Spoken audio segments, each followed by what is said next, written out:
मुक्ता जी, दिल्ली में G20 summit आयोजित हो रही है और ऐसे में तमाम मुद्दों पर चर्चा होगी। पहला सेशन वन अर्थ को लेकर हो रहा है। इससे पहले का जो घटनाक्रम हुआ, जो पूरा दौर रहा, भारत के लिए काफी बढ़िया तस्वीर निकलकर सामने आई। किस तरीके से पूरा दौर को देखा जाए? बिल्कुल सही कहा आपने ऋषभ। ये G20 का जो ये पूरा बैठक है, इसमें जो एक इंडिया है, एक बड़े ग्लोबल पावर के रूप में उभर के नजर आएगा। हाँ। देखिए, जिस तरह से प्रधानमंत्री नरेंद्र मोदी का जो उद्बोधन था, उसमें जो उन्होंने बात की, एक बात जो उन्होंने कही जो सबके दिल को छू गई है। उन्होंने कहा कि कोरोना के बाद और यूक्रेन वार के समय से ही जो एक लैक ऑफ कॉन्फिडेंस है लोगों के आपसी देशों के बीच में, उस पे हमें वर्क करना चाहिए, क्योंकि आखिर सारी चीजें जो है वो चर्चा के थ्रू रिजॉल्व हो सकती हैं। और इस समिट का जो टैगलाइन है, one earth, one world, one family, लगातार इस बात पे जोर दिया जा रहा है। लगातार इंडिया इस बात को जोर दे रही है कि पूरा विश्व जो है वो एक फैमिली है। एक फैमिली की तरह हमें रहना, हमें बातचीत और चर्चा के थ्रू जो है सारी जो भी बातें हैं, जो भी इश्यूज हैं, उनको रिजॉल्व करना है। तो यही बात उभर के सामने आ रही है। जो लैक ऑफ कॉन्फिडेंस की उन्होंने बात की, और उन्होंने बात की कि जो चर्चा, आपसी चर्चा के थ्रू जो है चीज़ों को रिजॉल्व कर लिया जाए। और इससे पहले उन्होंने अफ्रीकन यूनियन को भी वेलकम किया एक नए परमानेंट मेंबर के रूप में। और जिस तरह से हम जो माहौल देख रहे हैं, जिस तरह से यूएस के राष्ट्रपति और उसके बाद हम देख रहे हैं यूके के प्राइम मिनिस्टर, तो एक तरह से एक हम कह सकते हैं कि ये समिट एक सक्सेस है। अगर इतने बड़े वर्ल्ड लीडर्स इंडिया आ रहे हैं, दिल्ली आ रहे हैं, समिट में हिस्सा ले रहे हैं, तो इंडिया के लिए ये बहुत ही प्राइड का मोमेंट है। और जिस तरह से प्रधानमंत्री नरेंद्र मोदी इस पूरे समिट को लीड कर रहे हैं, हम लगातार जो तस्वीरें सामने आ रही हैं, जिस तरह से वो मिल रहे हैं, चाहे वो यूएस के प्रेसिडेंट हो, यूके के प्राइम मिनिस्टर, जैसे वो गले लगा रहे हैं, इंडिया कल्चर के बारे में जो उनको जानकारी दे रहे हैं, तो उससे जो एक मैसेज जा रहा है, एक बहुत पॉजिटिव मैसेज जा रहा है। निश्चित तौर पर मुक्ता जी, जिस तरीके से अभी का दौर रहा काफी महत्वपूर्ण रहा, लेकिन फिलहाल जो पहले सेशन में वन अर्थ को लेकर चर्चा हो रही है, कितनी महत्वपूर्ण ये चर्चा है? क्या कुछ इससे निकल सकता है? कौन कौन से मुद्दे हैं जिन पर चर्चा हो रही है? और साथ ही लोगों का, भारतीय लोगों पर इसका कितना क्या फायदा लोगों को इससे होगा? देखिए, एनवायरनमेंट की बात करें, लगातार जो है ग्लोबल वार्मिंग और जितने एनवायरमेंटल इश्यूज हैं, इसको लेकर लगातार कई सालों से जो है एक चर्चा का विषय है। और लगातार जो है इस पे बात हो रही है, चर्चा हो रही है, डिस्कशन हो रहा है। लगातार लोग अपनी बातें रख रहे हैं कि किस तरह से एनवायरनमेंट को लेकर अब हमें जो है सजग होना पड़ेगा, आगे चल के हमें और सजग होना। जिस तरह से क्लाइमेट चेंज लगातार देखा जा रहा है, चाहे वो हम इंडिया की बात करें या अन्य देशों की बात करें, जिस तरह से ग्लोबल वार्मिंग की बात है, क्लाइमेट चेंज जो हो रहा है, जिस तरह से इसको लेकर भी बहुत ये एक गंभीर समस्या है। और इसको इस प्लेटफॉर्म पे एनवायरनमेंट को लेकर इतना सीरियस डिस्कशन है। डेफिनेटली जब इसमें से जब बातें निकल के बाहर आएंगी, जब इतने बड़े बड़े लीडर्स इस इश्यू पे डिस्कशन कर रहे हैं, तो कुछ ना कुछ सार्थक, ये एक बहुत सार्थक पहल है और बहुत अच्छा मैसेज जाएगा और कुछ ना कुछ अच्छा निकलकर सामने आएगा। जी, निश्चित तौर पर इसके बाद का जो सेशन है वो भी काफी महत्वपूर्ण है और तमाम जो आर्थिक मुद्दों पर चर्चा होगी। एक सवाल महत्वपूर्ण है कि अगर भारत मेजबान देश है, भारत में ये समिट आयोजित हो रही है, तो भारत के लोगों को इससे क्या फायदा होगा? क्या क्या चीजें होंगी आगे भारतीय लोगों को जो कहें कि उनको मिलेंगी? बहुत अच्छा सवाल आपने पूछा। देखिए, सबसे पहले तो भारत अगर G20 समिट को होस्ट कर रहा है, इससे कितना अच्छा एक मैसेज पूरे ग्लोबली गया है, जो लगातार हम सुनते आ रहे हैं। बार बार जिस तरह से हम सुनते हैं अन्य कंट्रीज में, जब प्रधानमंत्री नरेंद्र मोदी जाते हैं, उनका वार्म वेलकम होता है, जिस तरह से उनको रिसीव किया जाता है, जिस सीरियसनेस से उनकी बातें सुनी जाती है, तो ये इंडिया के लिए महत्वपूर्ण है। यानी इंडिया को सीरियसली लिया जा रहा है। और लगातार हम देख रहे हैं कि प्रधानमंत्री नरेंद्र मोदी को कई वर्ल्ड लीडर्स ने कहा है कि अब वो एक ग्लोबल लीडर है, वो एक सिंपल इंडियन लीडर नहीं है। तो ये भी हमारे कंट्री के लिए, भारत के लिए बहुत इंपॉर्टेंट है। और G20 समिट का आगाज हो चुका है। प्रधानमंत्री मोदी ने G20 समिट के भाषण की शुरुआत में ही मोरक्को के भूकंप में मारे गए लोगों को श्रद्धांजलि देकर शुरुआत की है, श्रद्धांजलि उनको दी है। लेकिन फिलहाल जो है पहले सेशन में चर्चा हो रही है वन अर्थ को लेकर। साथ ही इस पूरी बैठक के पहले का अगर दौर देखें, जब पीएम मोदी ने वेलकम स्पीच दी, इसमें प्रधानमंत्री मोदी ने अफ्रीकन यूनियन को G20 का परमानेंट मेंबर बनाने का प्रस्ताव पास किया और इस पर समिट में पहुंचे अफ्रीकन यूनियन के हेड ने अजाली असोमानी ने पीएम मोदी को गले लगा लिया।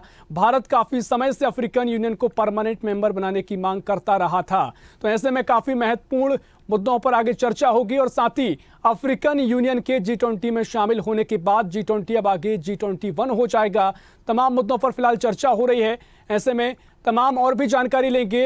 एसोसिएट एडिटर मुक्ता पाठक हमारे साथ लाइव जुड़ी हुई हैं। मुक्ता जी, फिलहाल चर्चा चल रही है, पहले सेशन में वन अर्थ पर चर्चा हो रही है, आगामी और भी आर्थिक मुद्दों पर चर्चा होगी। किस तरीके से आर्थिक मुद्दे रहेंगे जिनको लेकर आगे चर्चा देखने को मिल सकती है? जी बिल्कुल ऋषभ, देखिए सबसे पहले तो मैं आपको ये बताना चाहूंगी कि लगातार जो हम देख रहे हैं, प्रधानमंत्री जब उनका उद्बोधन था, उनके सामने भी जो प्लेकार्ड था उसमें लिखा हुआ था भारत, और जो राष्ट्रपति का जो डिनर इनविटेशन गया है उसमें भी लिखा हुआ है भारत। तो इसको लेकर एक बहुत कौतूहल है कि क्या इंडिया का नाम भारत बदल दिया गया, और इसको लेकर जो है एक पॉजिटिव रिस्पांस आ रहा है, चाहे हम भारत की बात करें या अन्य कंट्री की बात करें। और जैसा आपने पूछा कि बताया कि लगातार जो है बैठकों का दौर चल रहा है। अभी तो देखिए एनवायरमेंटल इश्यूज पे बात चल रही है, एक गंभीर समस्या है एनवायरमेंट, और उसमें G20 पे इस तरह के बड़े बड़े देश और बड़े बड़े नेता इन्वॉल्व हैं, तो हम उम्मीद कर सकते हैं कि एक सार्थक बात निकल के सामने आएगी। और आर्थिक, जो आपने कहा कि आर्थिक विषयों पे भी चर्चा होगी, तो लगातार जब से कोरोना की बात रही, कोरोना और उसके बाद से लगातार हम देख रहे हैं कि कहीं ना कहीं जो इकोनॉमी है, वो किसी भी देश की हम बात करें तो उसमें हमने स्लैग देखा है। तो जाहिर तौर पे जब इतने बड़े बड़े नेता मिल रहे हैं, तो और जिस तरह से प्रधानमंत्री नरेंद्र मोदी ने अभी बात की है, कॉन्फिडेंस की बात की, उन्होंने कहा है कि हर एक कॉन्फिडेंस होना चाहिए हर देश को दूसरे देश में, और बातचीत से सारा मसला सुलझ सकता है। तो हम उम्मीद कर सकते हैं जो आर्थिक विषय है इससे भी एक सार्थक बात निकल के आएगी। और जिस तरह से हम इकोनॉमी की बात करें, इकोनॉमी किसी भी देश की हम बात करें तो कहीं ना कहीं उसमें स्लैग है। तो जब इतने बड़े नेता मिल रहे हैं, इतने सारे देश मिल रहे हैं, तो इकोनॉमिक बूम की भी बात हो सकती है। कहीं ना कोई इस तरह के आपसी रिलेशंस, ट्रेड रिलेशंस को स्ट्रॉन्ग करने की बात हो सकती है, जिससे आगे चल के देश जो है, सभी देश की हम बात कर सकते हैं, को उनको लाभ मिलेगा। निश्चित रूप मुक्ता जी, जब कोई देश G20 की मेजबानी करता है तो काफी भरोसा उस देश पर पैदा होता है और संभावनाएं होती हैं कि विश्व भर की कंपनियां वहां पर निवेश करें और वहां के व्यापार को बढ़ावा मिलने की संभावनाएं हमेशा रहती हैं। लेकिन फिलहाल चुनौती भी कई रहती हैं, क्योंकि जिस तरीके से हमने देखा कि रूस यूक्रेन युद्ध चल रहा है, इससे पहले अमेरिका और रूस अलग अलग धड़ों में बटे हुए हैं। तो फिलहाल जो चर्चा होगी समिट में, जो अलग अलग राष्ट्राध्यक्ष दोनों देशों के हैं, बड़ी चुनौती होगी, क्योंकि भारत जो घोषणा पत्र जारी करने वाला है उसमें संभावना है कि दोनों देश भिड़ ना जाएं। तो इसको लेकर काफी चुनौती देश के लिए रहेगी। जी बिल्कुल सही कहा आपने। देखिए सबसे पहले जो आपने कहा कि इंडिया होस्ट कर रहा है G20, इससे जो है ग्लोबल मैप पे इंडिया इस्टेब्लिश होता है। हम लगातार देख रहे हैं जिस तरह से प्रधानमंत्री नरेंद्र मोदी लगातार इंडिया को जिस लेवल पे ले जाने की कोशिश कर रहे हैं। मैं आपको बताना चाहूंगी, एक इंसिडेंट शेयर करना चाहूंगी। जब G20 का समिट इंदौर में हुआ था, हम लोग वहां पे थे और वहां पे अलग अलग देशों से इंडियंस आए थे। तो जब उनसे बात की थी हम लोगों ने, उन्होंने एक चीज ये साझा किया था कि इससे पहले जब हम ट्रैवल करते थे तो हमको हीन भावना से देखा जाता है, लेकिन जब से लीडरशिप प्रधानमंत्री नरेंद्र मोदी के हाथ में है तो इंडिया को नीचा नहीं देखा जाता। हम जब ट्रैवल करते हैं और हम जिस कंट्री में रह रहे हैं, काम कर रहे हैं, तो हमें इज्जत से देखा जाता है। तो ये बात बहुत सारे NRI इंडियंस ने हमसे शेयर की थी। तो आपने जो कहा कि जब G20 को हम होस्ट कर रहे हैं, इंडिया होस्ट कर रही है, तो आप सोचिए इसका कितना पावरफुल मैसेज जा रहा है। इसके आने वाले समय में क्या जो है मैसेज इंडियंस को मिले मिलेगा। जब इंडियंस ट्रैवल करते हैं, अलग जगह पे काम करते हैं, तो आप समझ सकते हैं कि वो जाहिर तौर पे जो एक कॉम्प्लेक्स की भावना रहती है वो नहीं रहेगी। एक उस लेवल पे एक बराबरी से उनसे बात की जाएगी और वो कॉन्फिडेंस जो है वो G20 से और आगे और दुगना होगा। निश्चित तौर पर इस समिट के बाद भारत का सकारात्मक असर दुनिया भर में देखने को मिलेगा। साथ ही जिस तरीके से अमेरिका से जो रिश्ते मजबूत हो रहे हैं और दुनिया भर में हम देख रहे हैं कि अमेरिका चाइना में अर्थव्यवस्था की दौड़ है, आगे बढ़ने की दोनों देश कोशिश करते हैं। फिलहाल अमेरिका का रुख भारत की तरफ ज़्यादा और भी बढ़िया ऐसे कह सकते हैं जो रिश्ते मजबूत हो रहे हैं। इसकी क्या वजह हो सकती है मुक्ता जी? क्या चाइना को पछाड़ना है अमेरिका को, इसलिए भारत के साथ रिश्ते मजबूरी में आगे बढ़ाने पड़ रहे हैं, या भारत वाकई में दुनिया में उभर कर सामने आ रहा है जो सभी देश उसको गंभीरता से ले रहे हैं? जी बिल्कुल, देखिए इसके पीछे इकोनॉमिक रीजन तो सबसे पहले रहता है, इसको हम डिनाई नहीं कर सकते। और जिस तरह से इंडियन जो मार्केट है वो अमेरिका के लिए बहुत इंपॉर्टेंट है। और दूसरी बात, अगर आप अमेरिका की बात करें तो वहाँ पे जितने इंडियंस हैं, जितने की पोजीशंस पे इंडियंस हैं, आप और हम अंदाज भी नहीं लगा सकते। इंडियंस बहुत स्ट्रॉन्ग, अगर हम कह सकते हैं, एक बैकबोन है यूएस के वर्किंग कल्चर के लिए और इकोनॉमी के लिए। तो जाहिर तौर पे इंडिया को जो है वो वेटेज दे रहे हैं। और दूसरी बात, जिस तरह से प्रधानमंत्री मोदी ने भी, जो मैं बार बार कह रही हूँ, जिस तरह से कंट्री को लीड किया है, जिस तरह से कंट्री भारत का रिप्रेजेंटेशन किया है वर्ल्ड में, जब वो बाहर अपने विजिट्स में जाते हैं, जिस तरह का प्रेजेंटेशन है, उससे बहुत फर्क पड़ा है। क्योंकि जैसा मैंने आपसे अभी शेयर किया कि कितने एनआरआईज ने हमें ऑन कैमरा बताया था कि नहीं, अब हम प्राउड फील करते हैं बोलने के लिए कि हम भारत के हैं, हम इंडियन हैं। इससे पहले हमारे अंदर कहीं ना कहीं थोड़ी सी हीन भावना होती थी, लोग हमें थोड़े नीचे नजरों से देखते थे, लेकिन अब वैसा नहीं है। तो आप समझ सकते हैं ये सब के पीछे। और जिस तरह से आप जैसा आपने भी कहा, इकोनॉमिक वजह बहुत बड़ी होती है, वो सबसे इंपॉर्टेंट होता है, उसको हम डिनाई नहीं कर सकते। निश्चित तौर पर साथ ही सामिट का अगर जिक्र करें तो भारत की परंपरा भी इसमें निकलकर सामने आई है। कलाकृतियों की बात कर लें, तमाम जो परंपराएं यहाँ की रही हैं वो इस समिट के जरिए दुनिया देख रही है। साथ ही जिस तरीके से जब जो बाइडेन यहाँ पर पहुंचे, पीएम मोदी ने कोणार्क की जानकारी उनको दी और अपनी स्पीच में ही जिक्र किया कि यहाँ से कुछ ही दूरी पर जो स्तंभ है उसको लेकर जानकारी दी, कैसे हमने मानवता को लेकर दुनिया में 2500 साल पहले संदेश दिया। तो किस तरह की छवि अब पारंपरिक दृष्टि से भी भारत की इस समिट के साथ ही उभर कर आने वाली है? जी बिल्कुल ऋषभ, ये बात आपने बहुत अच्छी कही। देखिए, आपने देखा होगा कोरोना के समय हमने नोटिस किया था कि जो पूरा वर्ल्ड उसने भारतीय कल्चर को अडॉप्ट किया था। हैंडशेक बंद हो गया था, नमस्ते करना शुरू कर दिए थे। और जिस तरह से आयुर्वेद और होम्योपैथी के प्रति लोगों का रुचि बढ़ा था, उस समय भी ये बात हो रही थी कि ये सब इंडिया में कई सालों से मौजूद है। तो देखिए वही चीज आज आ रही है। आज हमारे कल्चर को अडॉप्ट करने की कोशिश, और उसी को एक तरह से उसकी फिर से प्रेजेंटेशन आज की प्रधानमंत्री नरेंद्र मोदी ने, जब उन्होंने यूएस के प्रेसिडेंट को बताया कि कोणार्क के बारे में जानकारी दी, वहां पे जो मूर्ति है, नटराज की जो मूर्ति है, उसके बारे में बताया। और जिस तरह से हमारे कल्चर को हम लगातार देख रहे हैं कोरोना के समय से और उसके बाद से, लगातार जो है वेस्टर्न कंट्रीज जो है वो इंडियन फिलॉसफी और जो कल्चर और जो हमारे जो हैबिट्स हैं उनको अडॉप्ट कर रही है। योगा की बात करें तो योगा एक बहुत ट्रेंडिंग इशू है वेस्टर्न कल्चर्स में, वहाँ पे सब योगा की ओर है। और जिस तरह से मंत्र है, कुछ मंत्र हैं, उसका चैंट करते हैं वो। और जिस तरह से अगर हम फूड हैबिट्स की बात करें तो जो वेजिटेरियनिज्म है उसकी बात करें, और जो बाकी भी चीजें हैं, ये जैसे मैंने आपको पहले ही कहा कि हैंडशेक छोड़ के नमस्ते करना, इस तरह की चीजें, तो लगातार इंडियन कल्चर जो है उसको इम्बाइब करने की कोशिश और कर भी रहे हैं वेस्टर्न कंट्रीज। निश्चित तौर पर खासकर जो भव्य तैयारी भारत मंडपम का मैं जिक्र करना चाहूंगा, जो तैयारियां भव्य की गई हैं, सुरक्षा के तमाम इंतजाम किए गए हैं, इसे लेकर किस तरह की तस्वीर अब दुनिया देख रही है? क्योंकि एक कई सालों पहले अगर भारत की जो छवि जाती थी तमाम तरीके से उतनी असरकारक, उतनी प्रभावशाली नहीं होती थी, लेकिन जिस तरीके से भारत मंडपम इंटरनेशनल सबसे बड़ा कन्वेंशन सेंटर यहाँ पर बना है और तमाम चीज़ों में बेहतरी भारत ने हासिल की है, ये छवि किस तरीके से दुनिया में जा रही है? बिल्कुल सही आपने कहा ऋषभ। देखिए, लगातार कई सालों से हम लोग स्ट्रगल कर रहे थे कि भारत की एक पॉजिटिव इमेज और जो सच्चाई है वो लोगों तक पहुंचे। तो कहीं ना कहीं कुछ ब्रांडिंग में कमी हम कह सकते हैं, क्योंकि आज का समय ब्रांडिंग का है, पीआर का है। देखिए, नरेंद्र मोदी की अक्सर जो है क्रिटिसिज्म होता है कि वो बहुत ज्यादा ब्रांडिंग करते हैं, लेकिन देखिए आप, इसी ब्रांडिंग का नतीजा है कि आज जो इंडिया की रियल तस्वीर है वो सामने जा रही है। क्योंकि ऐसा तो नहीं है कि इंडिया अचानक बदल गया है और ये सारी जो चीजें, हम कल्चर की बात कर रहे हैं, तो कई साल पुरानी है। और जो इंडिया है वो वाकई में यहाँ पे डेवलपमेंट है।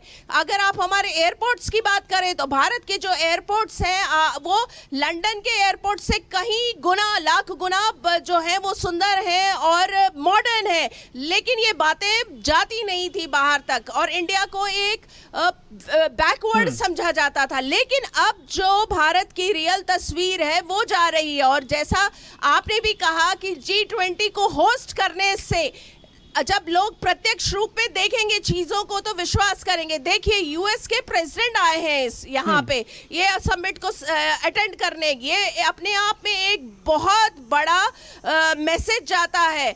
यूके के प्राइम मिनिस्टर आए हैं, ये एक बड़ा मैसेज जाता है। और जब वो अपनी आंखों से खुद देखते हो, जो तमाम बड़े लीडर्स आए हैं कंट्री के, जब वो देखेंगे कि इंडिया कितना डेवलप्ड है, तो उनके अंदर जो, उनको जो पहले की तस्वीर उनके अंदर में उनको मालूम थी कि इंडिया नहीं डेवलप्ड है, अंडर डेवलप्ड है, बैकवर्ड है, तो उनको समझ आएगा कि ऐसा नहीं है, वाकई में इंडिया जो है डेवलप्ड है, क्योंकि वो अपनी आंखों से देख रहे हैं। निश्चित तौर पर इससे पहले भी मुक्ता जी हमने जिक्र किया कि जिस तरीके से रूस यूक्रेन युद्ध के बाद जो दुनिया है वो दो धड़ों में बढ़ती नजर आई।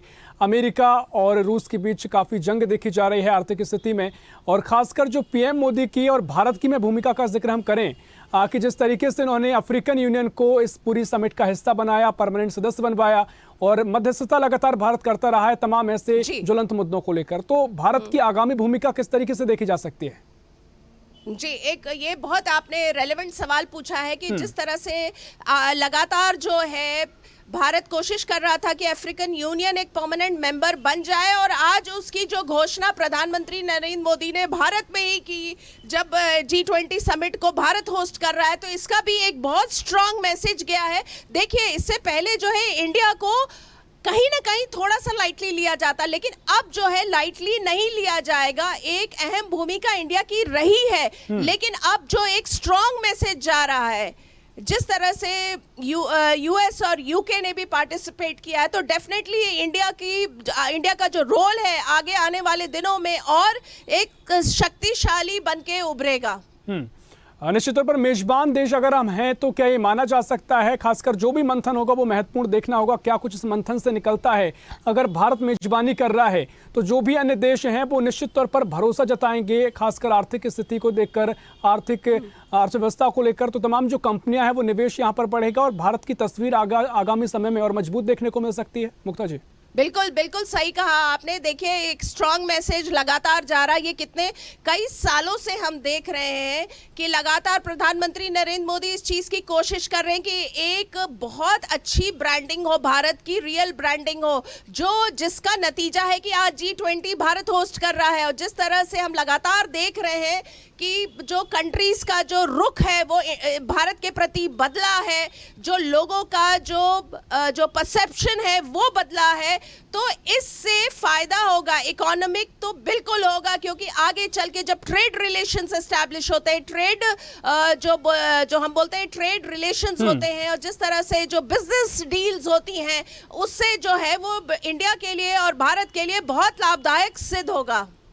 निश्चित तौर पर काफी फायदे इसके आगे देखने को मिलेंगे। और साथ ही फिलहाल हमने जो देखा कि जिस तरीके से भारत में और दुनिया भर में पीएम मोदी जब भाषण देते हैं तो काफी महत्वपूर्ण बात वो कहते हैं कि आगामी जल्दी कुछ समय बाद ही हम तीसरी विश्व की सबसे बड़ी अर्थव्यवस्था बनने के लिए तैयार हैं। तो ये माना जाए कि जिस तरीके से अब हम मेजबानी कर रहे हैं और जो लगातार अर्थव्यवस्था बढ़ रही है, हम जल्द ही तीसरी अर्थव्यवस्था भी दुनिया की सबसे बड़ी बन जाएंगे। जी देखिए, कई लोग तो ये कहते हैं कि हम ऑलरेडी हैं। आप कह रहे हैं कि बच जाएंगे। कई जो कंट्रीज है वो ऑलरेडी मान रही है कि भारत एक ऑलरेडी एक बहुत सशक्त ग्लोबल पावर बनके उभरा है। और जिस तरह से हम लगातार देख रहे हैं, मैं जो ये बार बार ये बात कह रही हूँ, शायद मैं दोहरा रही हूँ कि जो इंडिया जो भारत जो है उसकी जो तस्वीर बदली है, एक ग्लोबल पावर बनके उभरा है। और ये कई कंट्रीज इस बात को मान रहे हैं कि इंडिया ऑलरेडी एक बहुत बड़ा ग्लोबल पावर है। निश्चित तौर पर काफी महत्वपूर्ण बात ये हो जाती है कि अब जो चर्चा हो रही है इससे क्या कुछ निकलेगा। फिलहाल अगर पर्यावरण को लेकर जो पहला सेशन चल रहा है, इसमें कौन कौन से वो मुद्दे होंगे, क्योंकि कई दर्शक ये समझना चाह रहे हैं, क्योंकि जो बैठक है उसकी सीधी तस्वीरें तो फिलहाल निकलकर सामने नहीं आ पा रही हैं, लेकिन कौन कौन से जो मसले हैं जिनको लेकर गंभीरता से चर्चा फिलहाल इस पहले सेशन में हो रही है।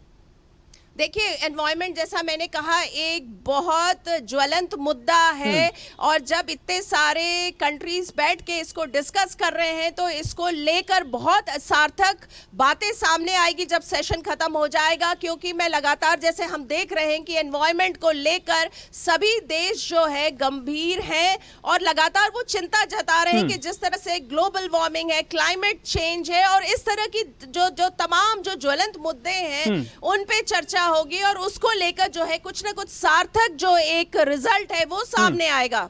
निश्चित तौर पर, लेकिन आम लोगों के मन में एक सवाल लाजमी उठता है कि जिस तरीके से जो एनवायरनमेंट को लेकर चर्चाएं हैं, लोग गंभीरता जो दूसरे देश दिखा रहे हैं, चर्चाएं तो इससे पहले भी हुई हैं, लेकिन अगर भारत में होने वाले G20 समिट में चर्चा हो रही है तो क्या कुछ नया बदल जाएगा?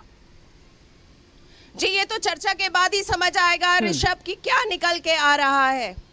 निश्चित तौर पर जिस तरीके से चर्चा हो रही है काफी महत्वपूर्ण होगा।